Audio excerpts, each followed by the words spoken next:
secret societies can be traced back to the Satanic king of ancient Babylon, Nimrod. They were established after Nimrod was executed for the crime of publicly reinstating witchcraft and idolatry.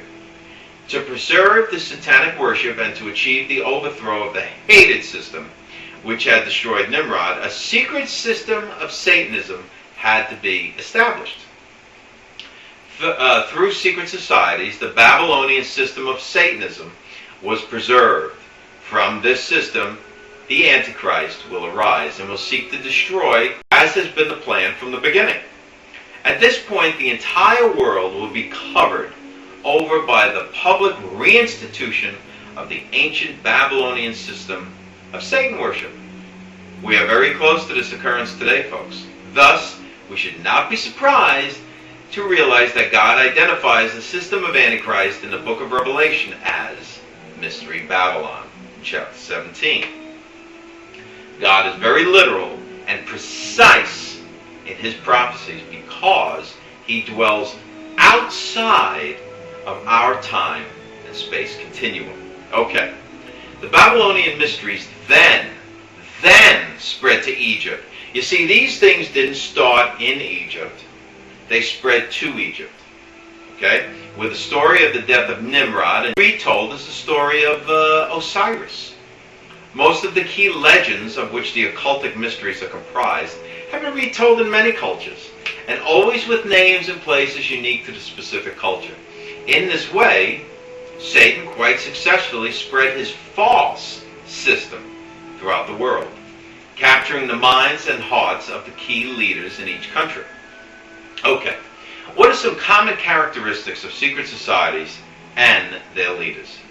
Well, here we go. As time passed and secret societies were established in many different countries and cultures, they began to develop common characteristics because they were serving the same supernatural being, Satan. It would be helpful now to study these similar characteristics. Okay, number one, arrogant pride.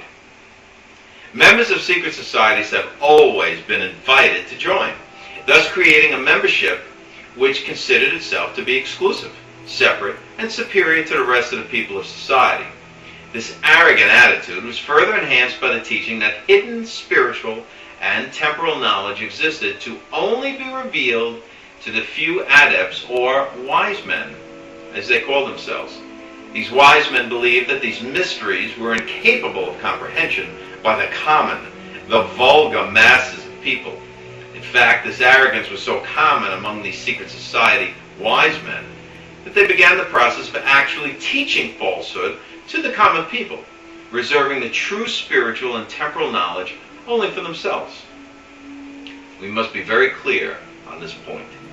No one who was an adept of a secret society, who had learned the secret truth, could ever reveal this truth to the common people.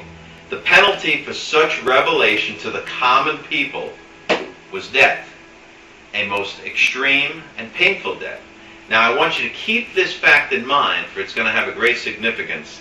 Okay, number two, development of dual personalities. You see, because each member was learning tremendous, explosive information, which he had promised to keep absolutely secret from anyone who were not members, members began to develop two distinct personalities. One personality was public, and one was extremely secret. The art of deception, even of close family members, was quickly developed. Okay, number three, oral teaching is revered. Secret societies taught that oral teaching was as important and sacred as any written work. And we shall see in a few minutes when we study the Jewish secret society, the Kabbalists. This emphasis on oral teaching is a very important tool of Satan. Remember, God established his holy scripture as written sacred work. He repeatedly stated that this written word would never change, that it would be absolutely and completely fulfilled, and that it would last for eternity. Well, since Satan always works in the opposite way as God, we're not trying to copy him. We should not be surprised that he places his great emphasis upon oral teaching.